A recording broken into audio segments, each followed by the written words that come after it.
बिस्मिल्लाहिर्रहमानिर्रहीम।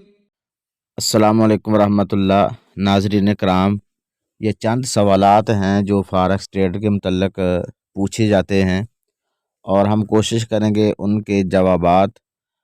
ये सवालात हैं, फ़ॉरेक्स ट्रेडिंग क्या है, और दूसरा है ऑनलाइन तजारत जायज़ है या नहीं, और ये कैसे की जा सकती है, इस पर रिसाई कैसे मुमकिन है, और चौथा सवाल है फ़ॉरेक्स ट्रेडिंग हलाल है या हराम है, और पांचवा सवाल ये है कि क्या फॉरेक्स ट्रेडिंग सूदी कारोबार है, और छठा है फॉरेक्स ट्रेडिंग जुआ है, ये भी लोग कहते हैं, और सातवां ये सवाल है कि फॉरेक्स ट्रेडिंग क्या धोखा है, क्योंकि ये भी कहा जाता है कि इसमें धोखा भी है, और आठवां सवाल ये है कि इसमें स्वैप और लिवरेज स्प्रेड मार्जिन वगैरह ये नाजायज़ सूरतें हैं, और नौवां सवाल ये है कि फॉरेक्स ट्रेडिंग बगैर मेहनत के ट्रेड होती है, इसलिए ये नाजायज़ है, और 10वां सवाल ये है कि फॉरेक्स हमारी मलकियत में नहीं होती। जब तक कोई चीज़ मलकियत में ना हो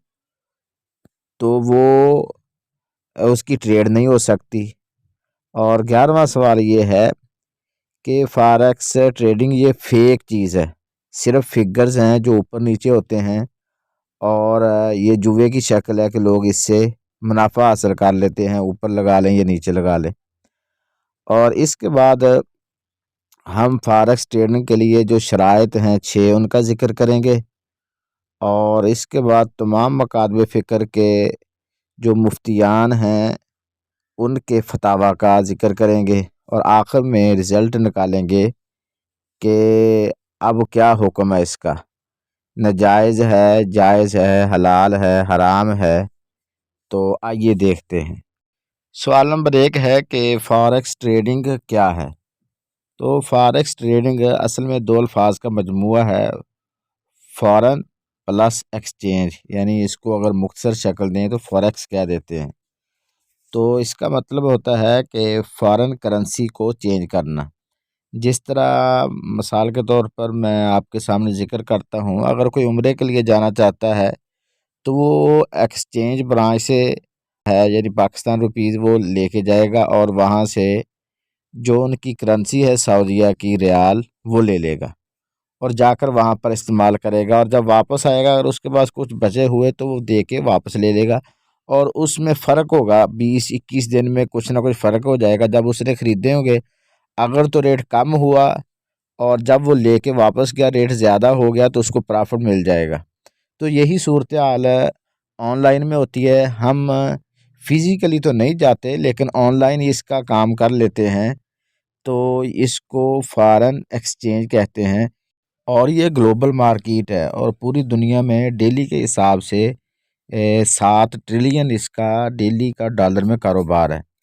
तो इतनी बड़ी market, New York stock exchange, Tokyo exchange, London exchange, और इसी तरह सिडनी और दीगर जो बड़ी बड़ी मार्केट्स हैं दुनिया की, वो इसमें इन्वॉल्व हैं। तो और देखा जाए तो ये स्टॉक मार्केट की ही एडवांस शक्ल है फॉरेक्स मार्केट। फॉरेन एक्सचेंज वो है, और स्टॉक मार्केट में भी लोग अपने शेयर रखते हैं, फ़रोख्त करते हैं, बेचते हैं, लेकिन जो फॉरेक्स मार्केट होती है उसमें आप 15 मिनट में, 10 मिनट में, 5 मिनट में, कम से कम वक़्त में आप मार्केटिंग कर सकते हैं। लेकिन जो स्टॉक मार्केट है उसमें 4 घंटे, 1 दिन लॉन्ग टर्म इन्वेस्टमेंट होती है। इसमें थोड़ा-सा ये फ़र्क है दोनों सेम।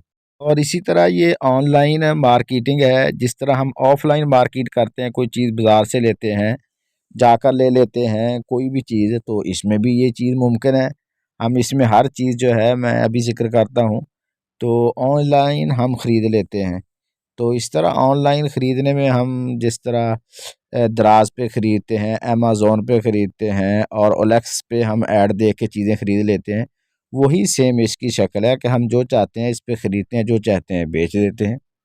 एक तो करेंसी का कारोबार होता है, दूसरा इसमें कमोडिटी मार्केटिंग होती है। कमोडिटी में एग्रीकल्चर की जो अजनास हैं वो सारी शामिल होती हैं, जिसमें मकई, गंदम, चावल जो भी है, और इस तरह एनर्जी में ऑयल, नेचुरल गैस और कोयला वगैरह ये भी शामिल है। और इंडस्ट्रियल मटेरियल है, ये भी कमोडिटी में आता है। ये होता है जो लोहा वगैरह, सरिया, गार्डर वगैरह ये होते हैं। और इसी तरह लाइव स्टॉक देखने, जानवर वगैरह की खरीदो फरोख्त है, ये भी है। और इस तरह जो ख़ास धातें हैं, मसलन सिल्वर है, गोल्ड वगैरह है, ये भी इस पर ख़रीद सकते हैं। जिस तरह हम गोल्ड ख़रीद के रख लेते हैं, वक़्त आने पर जब महंगा होता है हम मार्केट में जाकर बेच देते हैं। अगर यही काम ऑनलाइन हो जाए तो इसमें हर्ज वाली तो कोई चीज़ नज़र नहीं आती। और इसमें ये भी देख लेते हैं कि मार्केट में पार्टनर कौन से होते हैं, कौन लोग हैं जो मार्केट में आते हैं, शेयर रखते हैं, खरीदो फरोख्त करते हैं, सरमायाकार कौन है। तो सबसे बड़े सरमायाकार हैं मरकज़ी बैंक जो दुनिया के हैं, सिडनी के हैं, यूरोप के हैं, और इसी तरह यूके के हैं, यूएसए के हैं। ये सारे बड़े बड़े इन्वेस्टर हैं। और इसी तरह इनमें इंस्टीट्यूशनल इन्वेस्टर भी होते हैं, और कमर्शियल बैंक जो आम बैंक होते हैं वो भी होते हैं, और ब्रोकर जो रसाई देते हैं मार्केट तक वो भी इसमें शामिल हैं।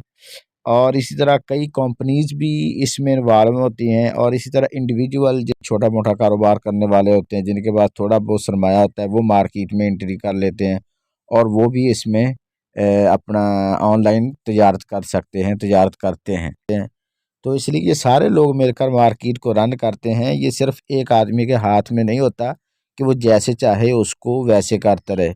और ये पूरी दुनिया की मार्केट है। इसमें इंतखाबात का भी अमल दखल होता है। किसी मुल्क में जंग हो जाए, उनकी करेंसी डाउन होना शुरू हो जाती है, वो भी असरात होते हैं। जिस तरह हमने 2022 में देखा कि जब रशिया और यूक्रेन की जंग हुई तो उसमें बहुत ज़्यादा करेंसीज नीचे आ गई, और गोल्ड जो है वो बहुत ज़्यादा ऊपर गया था। मार्केट में बहुत ज़्यादा अप्स एंड डाउन आए। और इसी तरह कोरोना की हालत में भी दुनिया की करेंसी बहुत ज़्यादा नीचे बैठी। तो ये सारी मार्केट पर अफेक्ट करती। और अब एक सवाल ये भी होता है कि इस पर रिसाई कैसे मुमकिन है, एक आम आदमी कैसे ये कर सकता है। तो ये असल में किसी भी मार्केट तक पहुंचने के लिए दरमियान में ब्रोकर होते हैं। जिस तरह हमारे यहाँ मंडी तक लोग डायरेक्ट भी चले जाते हैं और व्यापारी भी माल ख़रीद के जाते हैं, तो इस तरह ये ब्रोकर होते हैं जो हमें फैसिलिटी मुहैया करते हैं, ऐप देते हैं। जो ब्रोकर अप्रूव ब्रोकर हैं, जिनका स्टॉक मार्केट के साथ लिंक है और अप्रूव्ड हैं, तो आप उनके साथ कारोबार कर सकते हैं। वो उनकी शराइत भी होती हैं, आप उनके साथ एग्रीमेंट भी करते हैं, साइन होता है। अगर वो किसी किस्म का कुछ भी करते हैं तो हम स्टॉक मार्केट में उनके ख़िलाफ़ कंप्लेन करके अपना जो कैपिटल जो ज़ाया होता है या उन्होंने कोई मसला किया होता है तो हम वो वापस करवा सकते हैं, कंप्लेन कर सकते हैं। हमारी एक्सेस होती है स्टॉक मार्केट तक। और अब सवाल एक ये है कि क्या फॉरेक्स ट्रेडिंग हलाल है या हराम है, इसका प्रॉफिट जायज़ है न जायज़ है। तो आइए हम इस्लाम की रूह से देख लेते हैं। चंद कवानीन है जो मेरे नॉलेज में है, इस्लाम ने जो बुनियादी असूल बताए हैं। तो किसी भी ट्रेडिंग के लिए, तजारत के लिए, अगर वो इसमें ठीक है तो ठीक है, अगर नहीं तो ठीक है, हम इसको छोड़ सकते हैं। तो सबसे पहली चीज़ है कि जिसकी हम तजारत कर रहे हैं, ट्रेड कर रहे हैं, वो हलाल चीज़ हो।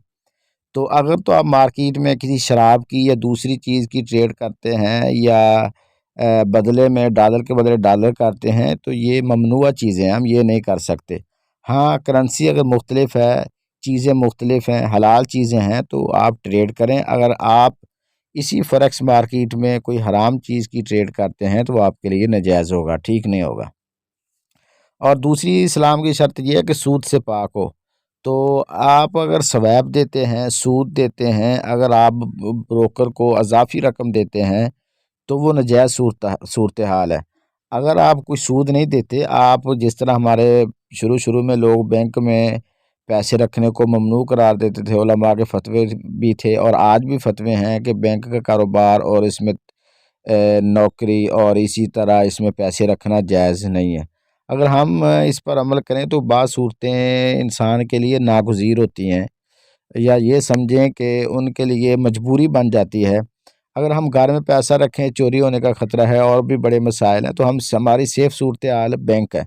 और अब बैंक से ने भी दो तरह के अकाउंट लॉन्च कर दिए। एक सेविंग अकाउंट है जिसमें इंटरेस्ट वगैरह होता है और आपको इज़ाफ़ी रकम भी मिलती है, और दूसरा है करंट अकाउंट।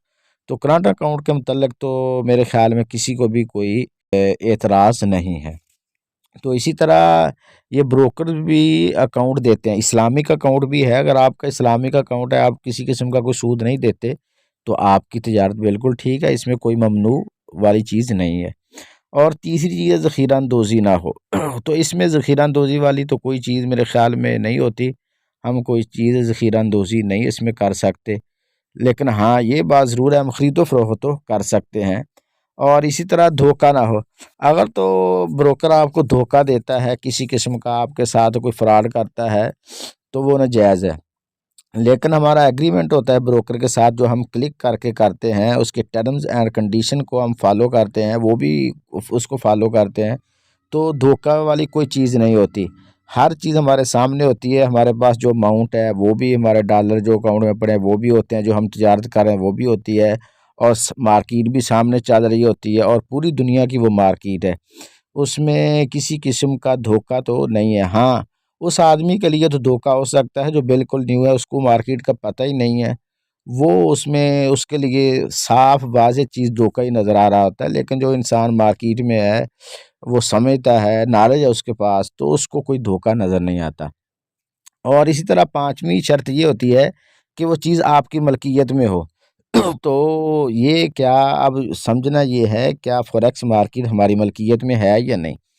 तो इसमें मैं आपको बताता चलूँ कि ये हमारी एक्सेस में है। हम ऐप डाउनलोड करते हैं, उसकी की हमारे पास होती है, उसका कोड हमारे पास होता है, उसकी 3D सिक्योरिटी होती है, वो सारे मामलात हमारे हाथ में होते हैं। जिस तरह हमारे पास अलाइड बैंक, एचबीएल और दीगर बैंक्स की ऐप होती हैं, वो हमारी एक्सेस में होती हैं। हमारे पास होता है उसका वैलेट, हम जब चाहें, जैसे चाहें, जब किसी को चाहें तो हम अपने पैसे ट्रांसफ़र कर सकते हैं, पैसे मंगवा सकते हैं। यही सूरत हाल है इसमें है कि इस पर हमारी एक्सेस होती है, हमारे हाथ में होता है, हम जब चाहें विथड्रॉ करवा लें, जब चाहें हम डिपॉज़िट करवा लें, तो ये हमारी एक्सेस में है। और इसी तरह एक चीज़ है, मेहनत भी शामिल हो, इसके बारे में कुछ थोड़ा-सा आप लचक ले सकते हैं। तो अगर मेहनत जब भी हम कोई कारोबार करते हैं तो उसमें मेहनत होती है। तो कहते हैं कि इसमें मार्केट में मेहनत नहीं करनी पड़ती, इसमें जितनी इंसान को ज़हनी और असाबी जो मेहनत होती है, वो मेरे ख़्याल में किसी कारोबार में नहीं होती। बकाया कारोबार में ज़हनी भी होती है, जिस्मानी भी होती है, लेकिन इस कारोबार में ज़्यादा ज़हनी मशक्क़त होती है। तो जिस कारोबार में आपकी मशक्क़त शामिल है, वो नाजायज़ कैसे हो सकता है? उसमें कोई नाजायज़ की सूरत हाल नज़र नहीं आती। अगर आपके पास, आपने आज से 10-15 साल पहले आपके पास 2-4 तोले सोना था, तो उस वक़्त उसकी मालियत 20, 25, 30 हज़ार थी। आपने कोई मशक्कत नहीं उठाई, लेकिन आज उसकी कीमत 2 लाख, पौने 2 लाख, 1.5 लाख के करीब है। तो इसका ये मतलब नहीं है कि वो आपकी नाजायज़ हो गई है। वो भी आपकी एक इन्वेस्टमेंट है, आपके पास गोल्ड पड़ा है, वो बिल्कुल जायज़ है, अगरचे उस पर आपकी मशक्कत नहीं भी है।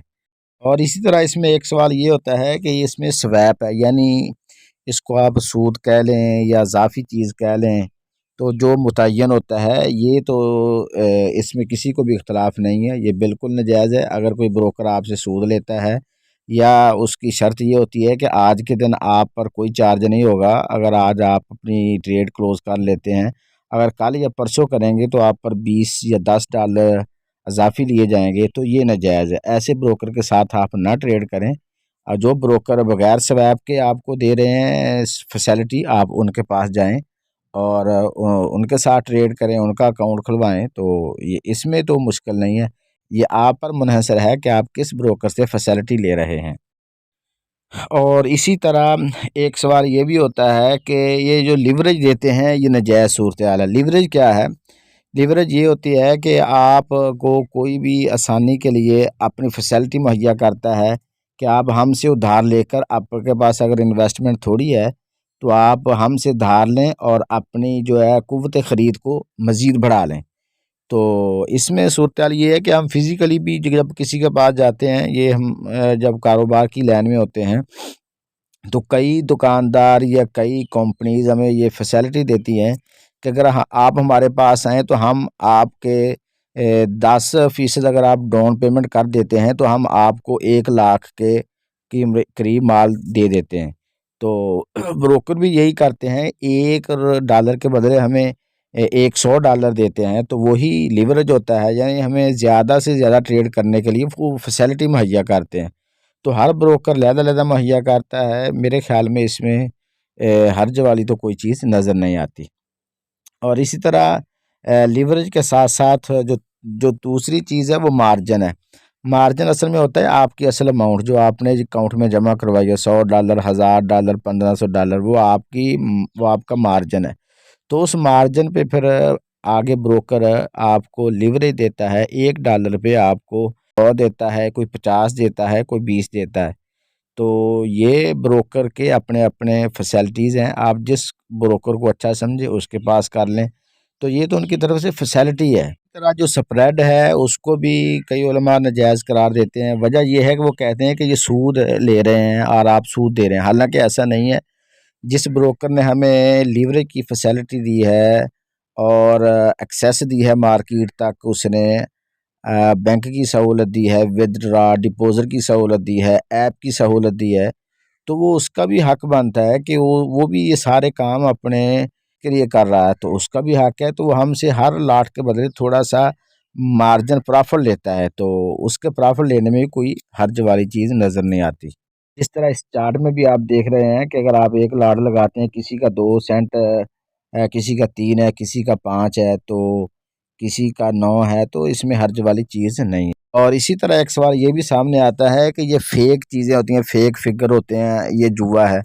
हालाँकि जुए के लिए शर्त ये है कि उसके लिए मुस्तकबिल उसका कोई नज़र ना आता हो, क्लियर ना हो। इसमें तो हर चीज़ क्लियर होती है, आपको पता है कहाँ तक मैं ले सकता हूँ, अपने नफ़े नुकसान का सब उसको पता होता है। अगर आप 5% नफ़ा लेना चाहें, 5% लॉस लेना चाहें, तो आप एसएल और टीपी लगा के अपना कर सकते हैं। लेकिन जुए में तो ये चीज़ें नहीं होती, उसका तो मुस्तकबिल ही क्लियर नहीं होता। और इसी तरह कहते हैं कि ये फेक मार्केट है, ये सिर्फ़ फिगर्स का अप्स एंड डाउन है, हालाँकि ऐसी बात नहीं है। फिगर तो ये डिजिटल मार्केट है, फिगर तो इसमें चल नहीं है। जिस तरह हमारी इजी पैसा अकाउंट है, जैज़ कैश अकाउंट है, ये फिगर ही होते हैं। हम 100 का फिगर डालते हैं तो 100 हमारे अकाउंट में डिपॉजिट होता है या विथड्रॉ हो जाता है। तो देखने में तो फिगर ही नज़र आते हैं, लेकिन इसके पीछे रियल अमाउंट भी होती है जो हमारी बैंक में पड़ी होती है। जब हम चाहें निकाल लें, जब हम चाहें वो डिपॉजिट कर लें। तो यही सूरत हाल इसमें होती है, जब हम चाहें डिपॉजिट करवा लें, जब हम चाहें विथड्रॉ कर लें। और मार्केट ये जो होती है फिगर नहीं होते, बल्कि पूरी दुनिया की मार्केट बिल्कुल सेम चल रही होती है। ये स्टॉक होते हैं और इसी तरह उनके रिज़र्व होते हैं और इसी तरह उनकी करेंसीज़ के रेट होते हैं और उनके और मार्केट चल रही होती है लोगों हर मुल्क के उसमें देखा जाता है बेरोज़गारी कितनी है, लोगों को फैसिलिटीज़ क्या मिल रही हैं। तो ये सारी चीज़ें जब फंडामेंटल न्यूज़ हम देखते हैं, फंडामेंटल न्यूज़ उसमें सारा कुछ हमें कन्फर्म होता है। तो उस बेस पे मार्केट चल रही होती है। आप देखते हैं कभी डॉलर का रेट कम होता है, कभी ज़्यादा होता है, कभी इंटरेस्ट रेट वो डॉलर का ज़्यादा कर देते हैं, कभी कम कर देते हैं। तो इस वजह से हर मुल्क चाहता है कि उसकी करेंसी मज़बूत हो, स्ट्रेंथ उसमें हो। तो इस वजह से जब वो मज़बूत करते हैं, कोई ना कोई स्टेप्स लेते हैं, तो वो मार्केट अप्स एंड डाउन में जाती है। ये फिगर नहीं है, ये रियल में होता है। अब मैं आपको कुछ रिक्वायरमेंट्स इसकी बता देता हूँ कि मार्केट में अगर कोई फॉरेक्स मार्केट में एंट्री चाहता है या वो इसमें कारोबार करना चाहता है, तो वो किन चीज़ों का ख्याल रखे। तो मेरे नाले के मुताबिक सबसे पहली बात तो ये है कि उसको ट्रेनिंग लेनी चाहिए किसी अथेंटिक पर्सन से। उसके पीछे कोई ना कोई उसका उस्ताद ज़रूर होना चाहिए जो उसको ट्रेनिंग दे, उसको समझाए, उसको सारा मार्केट के मतलब आगाह करे। और इसी तरह दूसरी चीज़ प्रैक्टिस होती है जो ब्रोकर हमें प्रोवाइड करते हैं। कम से कम 6 मंथ की प्रैक्टिस लाजमी होनी चाहिए। अगर 6 मंथ की नहीं तो 2-3 मंथ की लाजमी होनी चाहिए। मार्केट का ट्रेंड अप्स डाउन, उसकी सपोर्ट रेजिस्टेंस सारी चीज़ों का उसको इल्म होना चाहिए। और इसी तरह इसमें एज का भी बड़ा फैक्टर शामिल है। तो जो सीनियर हैं, माहिर हैं ट्रेड के, उनकी नज़र में मार्केट में एंट्री के लिए उम्र की जो लिमिट है वो कम से कम 30 साल होनी चाहिए, बल्कि 30 साल से उम्र ज़्यादा होनी चाहिए। 30 साल से जब इंसान ऊपर जाता है तो उसकी ज़िंदगी में, ज़हन में, तबीयत में एक ठहराव आ जाता है। तो फिर वो जज्बाती नहीं होता, इस लिहाज से वो ट्रेड करता है। और चौथी चीज़ जो है इसमें सब्र सब्र बहुत चीज़ शामिल है कि आप सब्र के साथ इत्मीनान के साथ आप मार्केट में एंट्री करें, और इसके साथ साथ आप को मार्केट का वेट करना पड़ेगा। तो वेट करने के लिए आपको सब्र की सबसे ज़्यादा ज़रूरत होती है, इसलिए ये लाजमी अमल है मार्केट में। और इसी तरह मार्केट में एंट्री के लिए कैपिटल आपका जो है वो $1000 होना चाहिए। उससे कम में तो ट्रेड तो हो जाती है, लेकिन मेरे ख्याल में रिस्क ज़्यादा होता है उसमें। और 1000 अगर आपके पास है और आप 0.01 की लॉट लेते हैं, तो आप तसल्ली के साथ जितना मर्जी मार्केट अप्स एंड डाउन में चली जाए, आपका नुकसान नहीं हो सकता। आप जब तक वो आपकी लॉट मुकम्मल नहीं होती, प्रॉफिट में नहीं निकलती, आप नई लॉट ना लगाएं, इसमें बहुत फ़ायदा है। और इसी तरह जो छठी चीज़ है मेरी नज़र में, वो है टीपी और एसएल का इस्तेमाल। अगर टीपी और एसएल के इस्तेमाल के साथ मार्केट में आप एंट्री लेते हैं, तो काफ़ी हद तक आपकी बचत होती है और आपका अकाउंट भी वॉश नहीं होता, और आप अच्छी खासी प्रॉफिट भी गेन कर लेते हैं। अब हम कुछ फतावा आपको दिखाते हैं जो स्टॉक मार्केट और फॉरेक्स के मुतल्लिक लोगों ने दिए हैं। सट्टा तो हराम मुतलक है सबके नजदीक, उसे तो निकाले। अब आया स्टॉक एक्सचेंज, स्टॉक यानी हिस्सों का लेन देन भी जायज है कि नहीं, ये मसला उसके बाद आएगा। लेकिन फिर बातें इस वक्त उस सतह के ऊपर वो जायज है, इसलिए कि ये भी हकीकत क्या है, एक कारखाना है, उसके करोड़ में ही जो है वो इन्वेस्टमेंट है, उसके हिस्सेदार हैं हजारों की तादाद में। अब इतनी रकम एक आदमी के पास तो नहीं है। आप शराकत भी शुरू करते हैं, तो शराकत जो है उसके अंदर भी आप किसी काम में शरीक है, 1/1000 के शरीक हैं। कोई वक्त तो ऐसा होगा कि आपको आप बेचना चाहें अपने हिस्से को, आपकी कोई जरूरत पेश आ गई है, आप अपनी रकम निकालना चाहे, क्या करेंगे? आप अपना हिस्सा उसको फरोख्त कर सकते हैं कि नहीं? अगर फरोख्त कर सकते हैं, वही शेयर है। अब वही शेयर जो हमारे यहां उसने ये शक्ल इख्तियार कर ली है, वही अमरुहुम शुरा बैनहुम, जो पहले बैठकर सिर्फ जो हमारे जो होते थे कबाइल के सरदार, उनके मशवरे से अमरुहुम शुरा बैनहुम हो जाता था। अब वो एक एक नफ्स, एक एक शख्स को अपने वोट का हक देकर अमरुहुम शुरा बैनहुम की एक अमली शक्ल पैदा कर ली। इस हवाले से ये स्टॉक एक्सचेंज उस लेवल पर जायज है। आपकी एक हिस्सेदारी है एक काम में, आप अपने उस हिस्से की हद तक उससे अपनी जो है मिल्कियत किसी दूसरे को ट्रांसफर करना चाहते हैं। लेकिन यह कि एज स्टॉक एक्सचेंज असलन जो भी उसकी प्रोपोजिशन है एक्चुअल हो ट्रांसफर, इसलिए कि यह बै व शरा का बुनियादी उसूल है फिक़ह में। जो शय खरीदी जाए बेची जाए बिल फेल हो, ये ना हो कि बेचीनी बस ऊपर ही मंडेर होता जा रहा है, ये ना हो, एक्चुअल ट्रांसफर हो। और फिर ये कि उसका एक्चुअल फ्रोख जो है बाद में हो सके, अलबत्ता उसे सट्टा ना हो, स्पेकुलेशन ना। फॉरेक्स ट्रेडिंग जो है ये इसका तरीकाकार क्या होता है, वो जो लोग कर रहे हैं उनको तो पता ही है, मैं उसको आम फहम करके समझा देता हूं, क्योंकि काफी लोग पूछते हैं और कर रहे होते हैं और करने के बाद पूछ रहे होते हैं। जिस तरह लोग तलाक देने के बाद तलाक के मसाइल पूछते हैं, हालांकि तलाक देने से पहले पूछना चाहिए तरीका क्या है, देनी भी चाहिए कि नहीं। तो ये जो फॉरेन एक्सचेंज का जो ऑनलाइन कारोबार है, इसे फॉरेक्स ट्रेडिंग कहते हैं स्पेसिफिकली। इसके लिए आपको किसी ब्रोकर से रब्ता करना होगा, जो किसी कंपनी का एम्प्लॉय होगा, जो ब्रोकर कंपनियां पूरी दुनिया में बनी हुई है, उनके फिर वो अकाउंट होते हैं, और वो ब्रोकर कंपनियां स्टॉक एक्सचेंज कमीशन के पास रजिस्टर्ड होती हैं। बाज तो बगैर ना आगे कोई ना पीछे कोई ब्रोकर कर रहे हैं, उनकी कोई गारंटी नहीं, वो आपका माल ले उड़ेंगे और आप कोई क्लेम नहीं कर सकते। मैं उन ब्रोकर्स की बात कर रहा हूं, और उसके लिए इनकी वेबसाइट के ऊपर आप जाएं स्टॉक एक्सचेंज की, तो पूरी लिस्ट होगी कौन कौन सी कंपनी रजिस्टर्ड है। तो वो लीगल कारोबार है। अगर वो कंपनी भागेगी ना, तो स्टॉक एक्सचेंज इस चीज की पाबंद है कि वो आपको उस नुकसान को पूरा कर देगी। तो आप ऐसे ब्रोकर्स के साथ रब्ता करें जो किसी ऐसी कंपनी से वाबस्ता है, और वो फिर अकाउंट भी कंपनी का आपको बताएंगे। तो आप अपने किसी भी अकाउंट से जो आम बैंक के अंदर खुला हुआ है, उनके अकाउंट के अंदर ऑनलाइन पैसे ट्रांसफर करके उस कंपनी के थ्रू फैसिलिटी हासिल कर सकते हैं कि आप एक इतनी बड़ी दुनिया की ग्लोबल मार्केट तक पहुंच जाएंगे। दुनिया के किसी मुल्क के अंदर भी आपकी इन्वेस्टमेंट जा सकती है कारोबार के एतबार से। तो मेनली ये फॉरेक्स ट्रेडिंग जो है वो ताल्लुक रखती है उसमें। फिर जब आप उस ब्रोकर के थ्रू इतनी बड़ी ग्लोबल मार्केट में पहुंच जाते हैं, तो फिर आप ऑनलाइन करेंसी मुख्तलिफ मुल्कों की खरीद सकते हैं। मेनली तो 3 करेंसियां जो बड़ी हैं, डॉलर है, यूरो है और पाउंड है। उसके उतार चढ़ाव के एतबार से जो उसकी कीमत चढ़ती जा रही है, मुल्कों की आपस में इकोनॉमीज चल रही होती है, उसकी वजह से बात आप देखते हैं डॉलर ऊपर चला गया, पाउंड नीचे आ गया, ऊपर चला गया। उस उतार चढ़ाव की वजह से आपको प्रॉफिट हो जाता है। तो वो प्रॉफिट का कुछ हिस्सा जो है वो इस एतबार से कुछ टैक्सेस में कट जाता है, कुछ ब्रोकर को भी उसका फायदा हो जाता है, कुछ आपको भी हो जाता है। तो ये बिल्कुल हलाल है, करेंसी का कारोबार है। दीन में जो चीज़ें ममनू है, मिलावट ममनू है, रिश्वत ममनू है, गबन ममनू है, धोखा ममनू है, किसी को जानबूझ के नुकसान पहुंचाना ममनू है, ये हराम चीज़ें हैं। जब आप कोई माली मामला करते हैं तो हमेशा अपने आप से पूछिए कि क्या आप इंसाफ के साथ कर रहे हैं, क्योंकि इंसाफ जरूरी है जिंदगी के तमाम मामलात में। इसीलिए अल्लाह ताला ने फरमाया कि ला ताकुलू अम्वालकुम बैनकुम बिल बातिल, गलत तरीकों से किसी का माल ना खाओ। ये क्राइटेरियन है, ये मेयार है। तो आप स्टॉक एक्सचेंज का कारोबार करते हैं, और कारोबार करते हैं, हर जगह इसी को मेयार बना के देखिए। अगर आप महसूस करते हैं आपका ज़मीर कहता है कि यहाँ बेइंसाफी हो गई है या यहाँ आपने कोई किसी का नाजायज हक ले लिया है, तो आप उससे अलग हो जाइए। और अगर ऐसा नहीं है तो कारोबार के तमाम मामला असल में जायज ही होते हैं और इत्मीनान के साथ वो करने भी चाहिए, उसी से दुनिया चल रही है। तो देखिए, स्टॉक मार्केट में इन्वेस्ट करना हलाल हराम नहीं होता। स्टॉक मार्केट में किस कंपनी में इन्वेस्ट करें वो हलाल या हराम होती है। लिहाजा आपको उस कंपनी का पोर्टफोलियो चेक करना होगी। बहुत सारी वेबसाइट्स ने कुछ कंपनियों के लिए मखसूस सॉफ्टवेयर या ऐप्स बनाए जो मुस्लिम कंपनियां हैं, हलाल कौन सी कंपनियां हैं, मजबूत शक वाली कौन सी है और हराम कौन सी है, आप एक बार उसका स्टडी करें। तो आप शेयर मार्केट हलाल हराम नहीं होता, किस जगह इन्वेस्ट हो रहा है वो हलाल या हराम होता है। तो उसकी आप स्टडी करें तो उसके आप जान सकते हैं क्या हलाल है, क्या हराम है, कहाँ करना चाहिए, कहाँ नहीं करना। My question is it allowed to invest in stock market?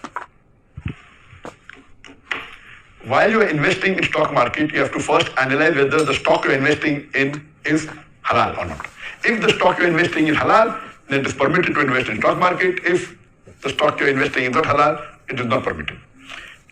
How do you come to know whether the stock you are investing, stock market means buying shares of a company, is halal or not? Basic number one, you have to first see that the activity, the basic activity of the company in which you are investing, is it halal or not? You cannot invest in shares of alcohol company or shares of a company which is selling pork or shares of a conventional bank which is dealing in riba. So if the basic activity of the company is haram, investing in that share is haram. This is the first criteria. There are various criteria. The second point to be noted is that you have to see to it that there is no involvement of interest in that company, directly or indirectly. Many times, besides activity not being Islamic, you have to check it should not be an investment company where they give money on loan, etc. All these are haram. The second factor, as I mentioned, is that you should see the cash debt ratio. That has the company taking so much of loan from the bank and it's running its full business on bank, then the ratio is very high.